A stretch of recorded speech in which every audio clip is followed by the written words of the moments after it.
벌써 한 20여 년 됐습니다. 제가 부천 우리 교회에서 전도사로 심우할 때였습니다. 그때 청년들 담당을 하고 교육을 하고 있었습니다. 교회 청년 여대생이 하나가 있었는데 서울에 사는 여대생이 부천으로 와서 대화를 하겠다고 내려왔습니다. 저희 집이 그때 서울시인데 바로 정문 옆에 집에서 살고 있었는데, 서울시인데 올라가면 중앙에 잔디밭이 있습니다. 그리고 그 잔디밭 중앙에 분수대가 있었는데 그 분수대 옆에 앉아서 이제 기다리고 있었습니다. 이제 이 서울시인데 길이 소사역에 내려서 쭉 올라가는 길이 일명 골고다 언덕입니다. 아주 그 언덕이 다리가 굵어져요. 그래서 거기 몇 년 다니면, 그래서 그 학생이 거기를 이제 힘들게 올라와서 이제 잔디밭에 앉아서 이런저런 얘기를 나누는데, 인사를 나누고 나서 이 청년의 얘기가 아주 냉랭하고 따갑게 이렇게 저에게 질문을 했습니다. 전도사님, 하나님 세디스트인가요? 세디스트라는 게 뭐냐면 가학적인 것을 즐기는 사람을 세디스트라고 합니다. 하나님 세디스트인가요? 굉장히 충격받았습니다. 제가 그 얘기를 듣는데 그래서 아마도 이제 큰 일이 있나 보다 그러고 이제 여러 가지 얘기를 하면서 이제 나누기 시작했는데, 이 자매가, 이 청년이 인생이 너무 힘든 거예요. 인생이 괴로운 거예요. 인생이 살고 싶지 않은 거예요. 너무 사는 게 지겹고 불안하고 행복하지 않고 우울하고 어려운 거예요.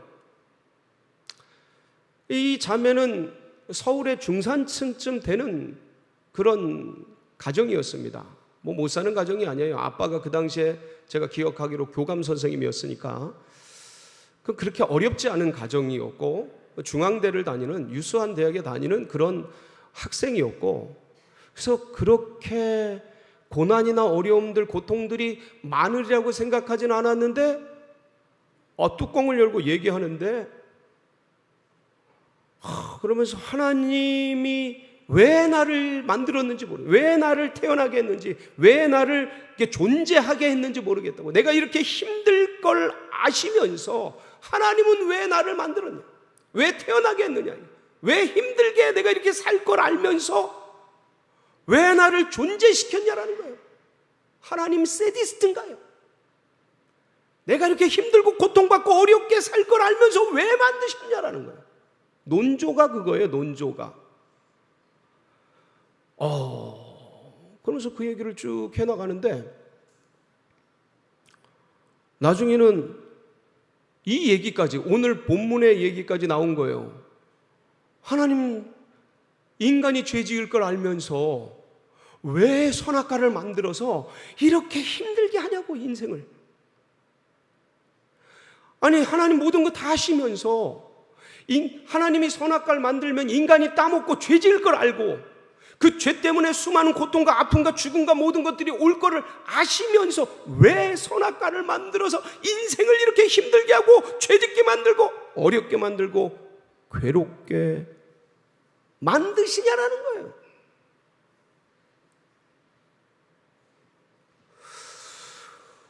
우와, 제가 그 질문을 듣는데 진짜 충격을 받았어요. 한 번도 그렇게 생각해 보지 못하다가 그렇게 질문을 하는 걸, 물론 의문은 있었죠. 하나님이 왜 선악과를 만드셨을까? 이게 어떤 하나님에 대한 이런 자세가 아니고 궁금증 같은 거였지, 이런 자세로 어떤 의문이 아니었어요. 근데 충격. 이렇게도 생각할 수 있구나. 이렇게도 말을 할 수가 있구나. 이런 생각을 갖고 있구나. 를 그때 충격 속에서 알면서, 선악과를 그럼 왜 만드셨지? 파고들기 시작한 거죠. 파고들기 시작. 왜냐하면 하나님이 분명히 인간에게, 부모도 모름지기 태어난 아기에게 나쁜 것을 그 주위에 두지 않거늘 하물며 우리 하나님이 악한 것을 만들어서 두셨겠느냐? 분명히 선악과는 어떤 것이다? 좋은 것이다. 좋은 것이다. 그러면서 이제 이 선악과에 대한 이제 파고들면서 이해를 하고, 그리고 그 부분에 대해서 이제 하나님의 뜻을 파악하고, 그리고 말씀 전반에 걸쳐서 왜 선악과가 있을 수밖에 없었는지, 하나님의 의도가 무엇이었는지, 하나님의 마음이 무엇이었는지를 알게 되면서부터 이걸 정리하기 시작했고, 그리고 이걸 나누기 시작했어요. 이거 벌써 몇 번 나눈 거잖아요. 몇 번 나눴습니다. 그런데 문제는 뭐냐면, 우리들이 진리를 알고, 은혜를 알고, 신학을 알고, 신앙을 알고, 믿음을 알고, 하나님을 아는데 이것을 전하지 않고 나누지 않으면 다른 것이 사람들의 의식과 사고를 지배해버리더라 이거예요. 하나님 왜 선악과 만들어서 사람들을 죄짓게 만들고 고통이, 죽음이 이 땅에 오게 하고, 이거는 그 밑바닥에 뭐예요? 하나님 잘못하신 거 아니야? 이런 사고와 의도와 생각들이 지배적으로 퍼져가고 사고를 잡고 있고 그렇게 되더라고요. 그래서 우리가 얘기하지 않으면, 진리를 가지고 복음을 가지고 은혜를 가진 자들이 나누지 않으면 아무도 말하지 않고 오히려 반대되는 것들이 세상을 지배하고, 어린 아이들, 학생들, 청년들, 다음 세대의 의식을 지배하고, 그리고 그들은 그렇게 마치 괴물처럼 자라나서 하나님을 대적하고 하나님을 대항하고, 아니 그 자매가 그때요, 그 청년이 그때 교회를 다니던 자매였어요.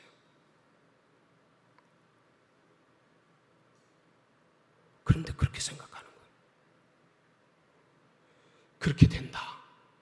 그래서 우리가 이 진리를 가슴에 품고 체계적으로 머릿속에 넣고, 그리고 그렇게 말하는 자들에게 대항해서 얘기할 수 있는, 진리를 증거하고 변증할 수 있는 그런 믿음의 용사들로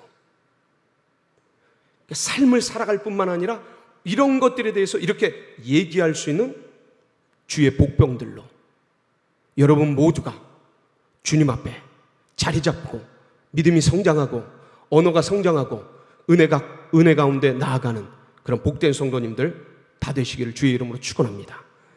자, 그러면 왜 하나님이 선악과를 만드셨을까요? 첫 번째, 선악과는 하나님이 인간에게 뭘 주기 위한 선물입니까? 자유. 뭘 주기 위한 선물이라고요? 자유. 하나님이 인간에게 자유를 주고 싶었던 거예요. 왜냐하면 하나님의 형상, 하나님은 모양이 없어요. 예? 영이시니까. 근데 하나님의 형상의 본질적인 것이 뭐냐면 자유셔요. 자유. 하나님은 자유하시거든요. 어디에도 구속되거나 매이지 않으셔요. 하나님은 자유로우신 분이에요. 그러니까 이 자유로우신 그 하나님이 인간에게 뭘 주고 싶은 거예요? 하나님의 형상을 새기고 싶은 거예요. 그 하나님의 형상 중에 가장 고귀한 것 중에 하나가 뭐냐면 자유. 자유 아니면 이게 딱 나와야 되는데, 자유 아니면 죽음을 달라. 가장 고귀한 것 중에 하나가 바로 자유예요. 그 주님이 이걸 주고 싶은 거예요. 그래서 선악과를 만드신 거예요. 이 선악과가 바로 자유를 인간에게 주신 선물이에요. 왜 아직 제가 뉴욕은 못 가봤습니다. 미국은 가봤는데 뉴욕은 못 가봤어요. 근데 뉴욕 강에 가면 거기 그 리버티 섬에 자유의 여신상이 탁 있다고 합니다. 큰 한 48m, 50m 다 되는 그 자유의 여신상, 뭐에 대한 상징이에요? 자유에 대한 상징이죠. 미국 독립 100주년을 기념해서 프랑스인들이 선물한 건데, 근데 이 자유의 여신상처럼 에덴 동산 중앙에 너희에게 하나님이 자유를 주셨다는 그 자유의 여신상 같은 상징이 바로 선악과입니다. 선악과. 근데 이 선악과는 그냥 이 자유는, 인간에게 주신 이 자유는 그냥 주신 게 아니고 하나님이 당신의 주님의 목숨을 담보로 해서 주신 거예요. 왜 그 부모들이 아이들을 낳는데 이 애들이 앞으로 살아갈 수많은 어려운 고난, 아픔 이런 게 있음에도 불구하고 자녀들을 낳지 않습니까? 그걸 부모들이 다 짐져주고 애들이 성장해서 성인이 될 때까지 책임져주고 막 그러잖아요. 그 고난을 감수하고, 그래서 회사에서 밖에서 그냥 어려움을 당하면서도 키워내는, 그러니까 한마디로 말하면 이 아이들이 당하는 고난과 인생의 고통을 알면서도 이 아이들을 출산하고 생명을 낳지 않습니까?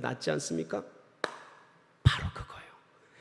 하나님이 인간에게 자유를 주면 이 자유를 남용하여서 선악과를 먹고 죄악으로 떨어져서 죽을 걸 아시는데, 그러면 그 죽음 운명에 처해진 그 인생들을 구원하기 위해서 누가 죽으셔야 돼요? 하나님이 죽으셔야 하는데, 이거 아시는데 자유를 주신 거예요. 여러분, 자유란 악을 택할 수도 있고 선을 택할 수도 있는 여러 가지 속에 내가 자유롭게 선택할 수 있는 의지를 말해요. 선악과가 없으면 인간은 선택할 수 있는 게 없는 거예요. 자유가 없는 거예요. 만들어진 마마보이, 선 속에서만 살아가는, 하나님이 만들어 놓은 에덴 동산이라는 비닐하우스에서만 그냥 살아가는, 그게 나쁘다 좋다 이런 의미가 아니고 뭔가를 선택할 수가 없다는 거죠. 한마디로 말하면 생명체 있는 로봇 같은 존재가 되어지는 거예요. 근데 주님은 그게 아니고 자유로운 인격적 선택을 하는 인간, 이 하나님의 형상이에요. 이게 그런 존재로 사람을 지으신 거예요. 그래서 선악과를 하나님이 만들 수밖에 없었던 거예요. 이게 첫 번째 이유입니다. 선악과를 만든 이유, 첫 번째, 인간에게 뭘 주려고요? 자유를 주시려고. 두 번째는 인간과 하나님이 맺은 첫 번째 약속이 바로 선악과예요. 선악과. 첫 언약, 첫 약속, 첫 계약이 바로 선악과예요. 선악과. 선악을 알게 하는 나무의 실과인데 그냥 선악과라고 하겠습니다. 여러분, 이 선악과는 주님께서 그러셔요. 동산 중앙에, 에덴 동산 중앙에 영생과 선악과가 있는데 이 선악을 알게 하는 나무는 절대 먹지 말아라. 먹는 날에는 어떻게 되리라? 반드시 죽으리라. 손대지 말라. 그러니까 이 손대지 않으면 어떻게 되는 거예요? 영원한 영생을 누리는 거예요. 그러니까 이게 금지 언약입니다. 금지 언약. 하나님이 인간과 맺은 첫 번째 금지 언약, 그것은 그거를 먹지 말아라 라는 말씀이에요. 근데 인간이 의식이 형성되는 과정을 자세히 살펴보면 어떻게 형성되냐면 금지하고 제한하면서 의식이 형성돼요. 우리 자녀들을 한번 생각을 해보세요. 우리 자녀들을 기를 때 낳으면 아이가, 이 낳은 존재가 이 부모님이 만들어 놓은 방, 이 따뜻한 이불, 여기가 좋은지 나쁜지 어떤지 그것들에 대한 판단 자료가 없어요. 아이는. 그러니까 이 아이가 이제 막 걸어가서 저쪽 딴 길로 가고 막 이런 데로 갈 때, 애비 거기 안 돼. 자, 이 안 돼, 이게 금지 계약이에요. 거기로 가면 다쳐. 거기로 가면 애비 칼 그거 아야, 피 줄줄 아파. 만지면 안 돼. 금지 언약. 그러면서 그걸 건드리지 않고 여기 있는 게 안전하구나, 여기 있는 게 건강하구나, 여기 있는 게 행복하구나. 그러니까 그 금지 언약을 통해 반대적인 개념을 인식하는 거예요. 그거 안 하는 여기가 행복한 장소고 은혜의 장소고 기쁨의 장소고 그러한 장소인 것을 인식하는 그 첫 번째 주님이 인간에게 집어넣으신 언약이 바로 선악과 언약입니다. 그래서 이게 중요해요. 이거를 먹는 날에는 어떻게 된다 그랬어요? 죽는다 그랬죠. 죽는다. 그러니까 이걸 먹지 않으면 어떻게 돼요? 영원한 행복과 은혜가 보장되는 거예요. 그러니까 그 금지된 그 선악과 그를 내 의지로는 따먹을 수 있어요. 근데 먹지 않음으로 여기가 얼마나 좋은 곳이고 여기가 얼마나 안전지대인지를 인식하고 갈 수 있는 계약, 언약, 약속, 이게 선악과예요.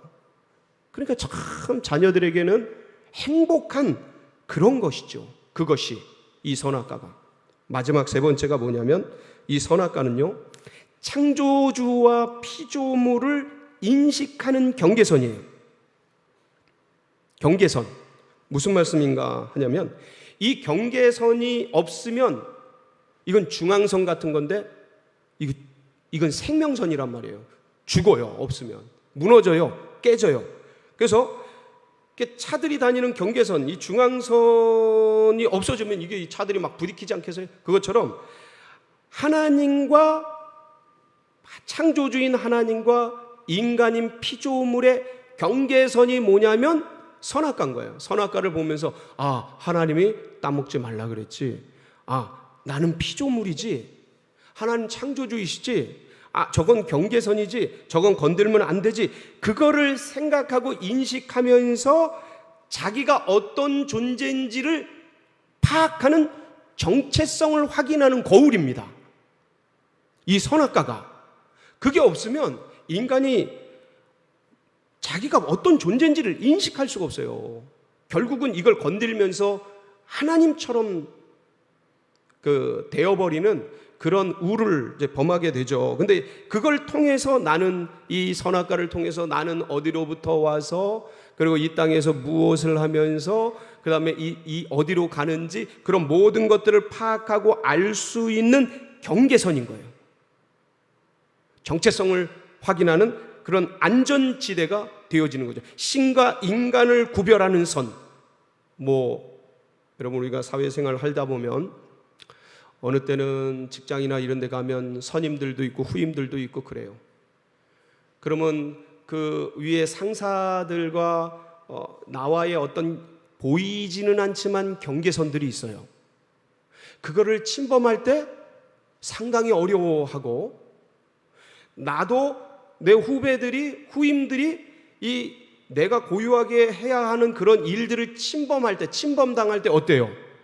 기분이 안 좋아지죠. 이거는 회사뿐만 아니라 살아가는 삶 속에서요, 부부 관계 속에서도 지켜야 될 경계선이 있어요. 남편이 해야 될 일이 있고 아내가 해야 될 일이 있고 서로 같이 해야 될 일이 있고 이 경계선들이 있는데 그거 건드려지면 아무리 평생을 살아가는 부부이지만 기분이 별로 좋지 않아요. 부모와 자녀의 경계선이 있습니까? 없습니까? 이게 무너지면 사회가 무너지는 거예요. 생명이 무너지는 거예요. 스승과 제자의 경계선이 있습니까? 없습니까? 이게 사라지면 이게 권위주의가 아니고 이 권위의 선이 사라지면 이 경계선이 사라지면 그 사회가 망조가 되는 겁니다. 무너지는 거예요.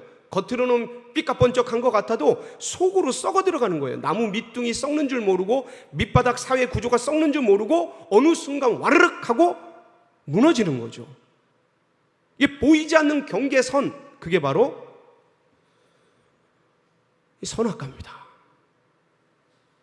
하나님이 하나님 되시고 피조물 인간이 인간 되는 그 선.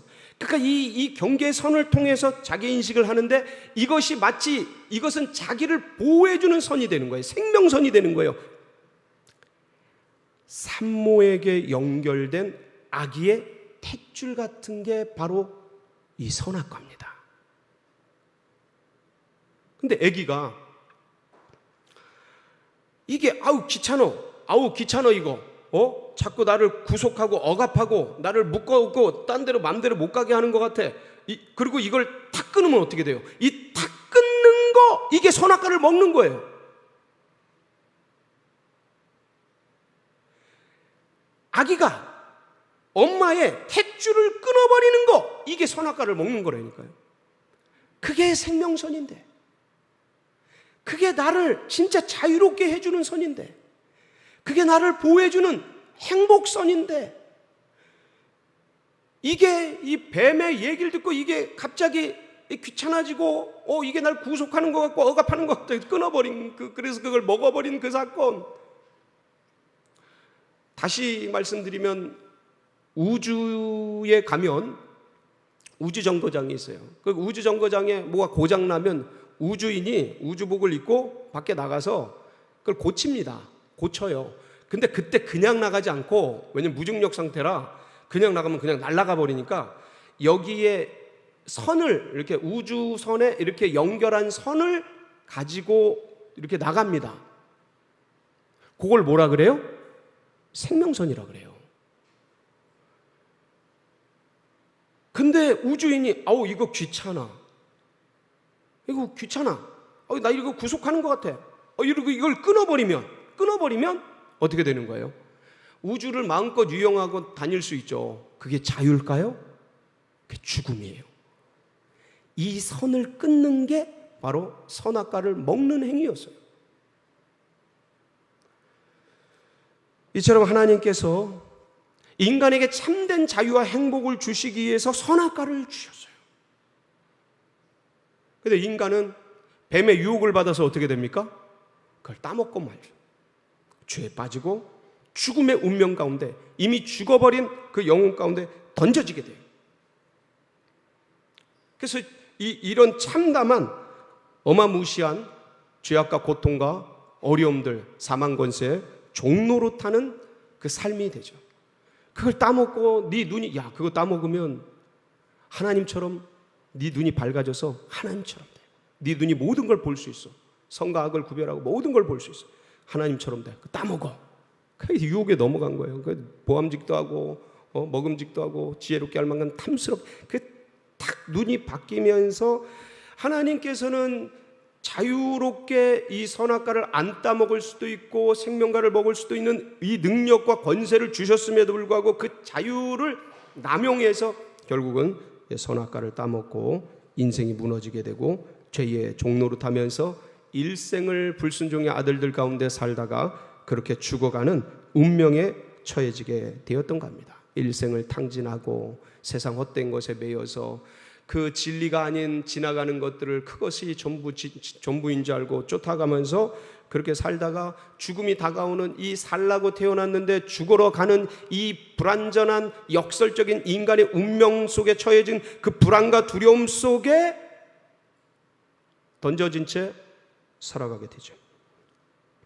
하나님께서 이런 인간을 긍휼히 여기셔서 다시 인간에게 죄의 종로로 타고 사망의 종로로 타고 원수마귀 사단의 종로로 타던 인간들을 다시 그들에게 자유를 주고 영생을 주고 행복을 주기 위해서 누가 찾아오셔요?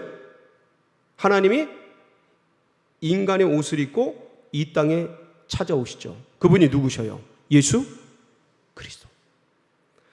그리고 그분이 그 목숨을 끊어서 살과 피를 찢어서 그러면서 다시 영생의 길, 생명의 길, 은혜의 길을 여시지 않습니까?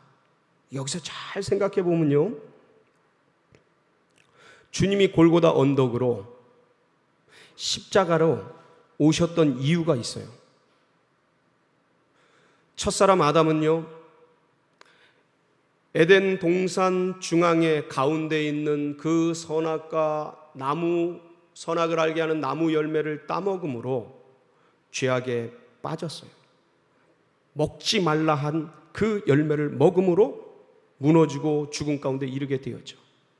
둘째 아담 되시는 예수 그리스도, 그분이 이 인류의 중심이 되는 예루살렘, 이스라엘 예루살렘, 그리고 그 골고다 언덕,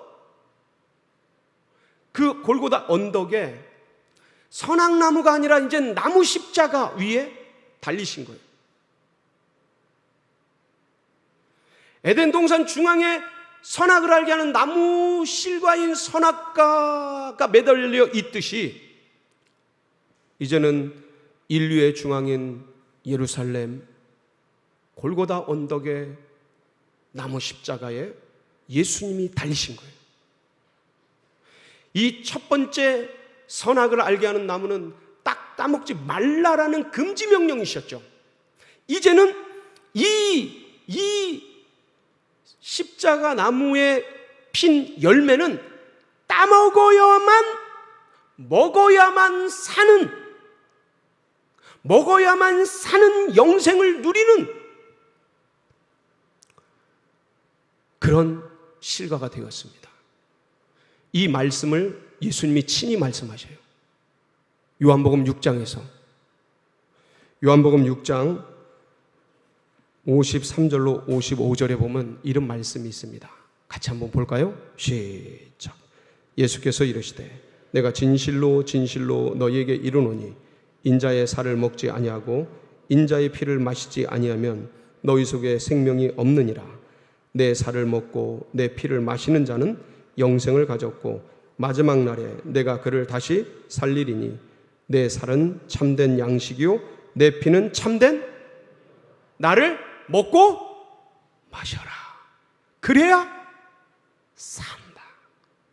그때는 먹었기 때문에 죽었지만 이제 그 죽은 존재들을 살려내기 위해서 나를 먹어라 라고 골고다 언덕 십자가 나무에 핀 열매가 예수 그리스도셔요.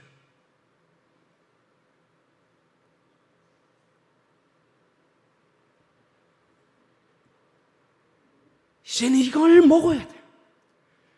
예수의 피를 마셔야 돼요. 예수의 살을 먹어야 돼요. 그래서 이제 모든 종노릇으로부터 이 세상 짜놓은 거짓의 종노릇으로부터 사단 마귀는 온 세상을 거짓으로 짜놨어요. 하나님 없다 라고 하는 그 거짓, 하나님을 부인하는 그 거짓, 온 세계를 그렇게 짜놨어요. 그 거짓으로부터 진리의 매, 영생으로, 행복으로, 은혜로, 영원한 삶으로 나올 수 있는 영생의 열매, 그게 뭡니까? 예수 그리스도. 여러분, 첫사람 아담이 죄를 짓고요, 하나님이 그 에덴 동산에 있는 영생과로 나아가는 길을 막아버리십니다. 이유가 있어요.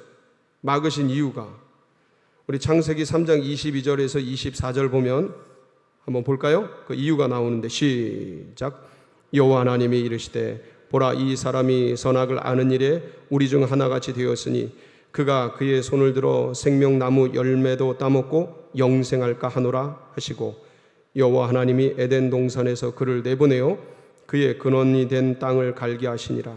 이같이 하나님이 그 사람을 쫓아내시고 에덴 동산 동쪽에 그룹들과 두루 도는 불칼을 두어 생명나무의 길을 지키게 하시니라. 생명나무의 길을 지켜 막아 못 들어간 게 한 거죠. 왜냐하면 죄를 지은 채 생명나무를 먹으면 영원히 죄 지은 채로 있으니까. 이 죄의 독을 빼내고 이 죄를 씻고 영생할 수 있는 열매, 그게 뭡니까? 예수 그리스도인 거예요. 그래서 둘째 아담 되신 예수께서 골고다 언덕에서 십자가 나무에 핀 열매로 맺으신 거예요. 우리에게 뭘 주기 위해서? 자유를 주시기 위해서. 우리에게 뭘 주기 위해서? 영생을 주시기 위해서. 이 가짜된 세상, 거짓된 세상 가운데 우리에게 뭘 주기 위해서요? 진리를 주기 위해서. 주님이 그 십자가를 지신 거예요. 주님이 그렇게 오신 거예요. 그러니 우리는 다시는 종의 멍에를 매지 말고 이 세상에 빠져 세상의 멍에를 매지 말고 그 어떤 것, 그게 코로나든 그게 홍수든 그게 어떤 것이든 거기에 매이는 존재들이 아니라 우리는 오직 진리에 매여 예수께 매여 하나님 나라에 매여 일생을 살아가는 우리 모든 성도님들 되시기를 주의 이름으로 축원합니다. 같이 기도하시겠습니다.